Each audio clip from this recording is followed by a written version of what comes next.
बीजकोश की निरंतरता का नियम वीजमैन। जीव सांख्यिकी का नियम फ्रांसिस गाल्टन। समानता का नियम संतान अपने माता पिता के समान ही होती है। विभिन्नता का नियम बालक अपने माता पिता के बिल्कुल समान न होकर कुछ अलग होता है।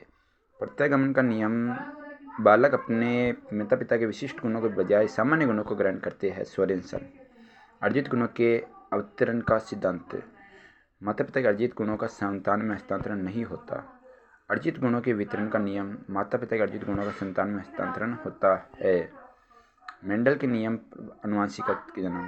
प्रभाविता का नियम माता पिता में जो गुण प्रभावी होगा वह अगली पीढ़ी में स्थानांतरित होगा। पृथक्करण का नियम। सुप्त गुण अपना प्रभाव नहीं खोते। हो सकता है कि आगे की पीढ़ियों में ये गुण प्रभावी हो जाए तो स्वाभाविक है कि वे गुण आने लग जाए।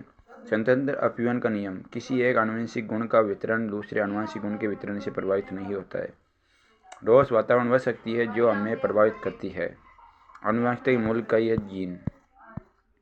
युग्मनज एक एकलकोशीय जीन है जो एक निषेचित अंडे का परिणाम है और इससे मनुष्य जीवन का आरंभ होता है। अधिगम। अनुभव, अभ्यास अथवा प्रशिक्षण के फलस्वरूप व्यवहार में आए अपेक्षित स्थायी परिवर्तन को अधिगम कहते हैं। परिभाषा है वुडवर्थ। नवीन ज्ञान व नवीन अनुभव अर्जित करने की प्रक्रिया ही अधिगम है। वुडवर्थ।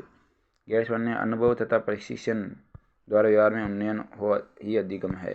अद्वैत ज्ञान व अभिव्यक्ति का अर्जन अधिगम है। इसके न व्यवहार में उत्तरोत्तर अनुकूलन व्यवस्थापन सामंजस्य ही अधिगम है।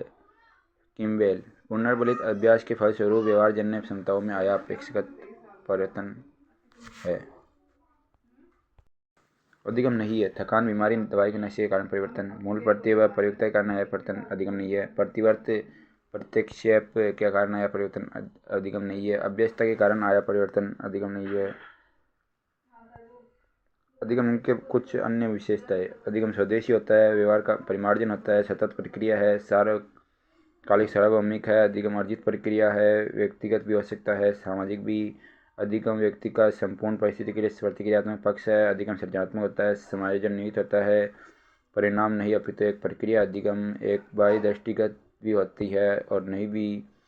अधिगम में मनोवैज्ञानिक घटनाओं का क्रम होता है, सदैव नवीन नहीं होता, पुराने वर्ग का भी परित्याग भी अधिगम है। अधिगम के सोपान 6 चरण है। सोपान के डेसियल के अनुसार अभिप्रेरणा, बाधा, लक्ष्य, अनुक्रिया, सामान्यीकरण और सबलीकरण।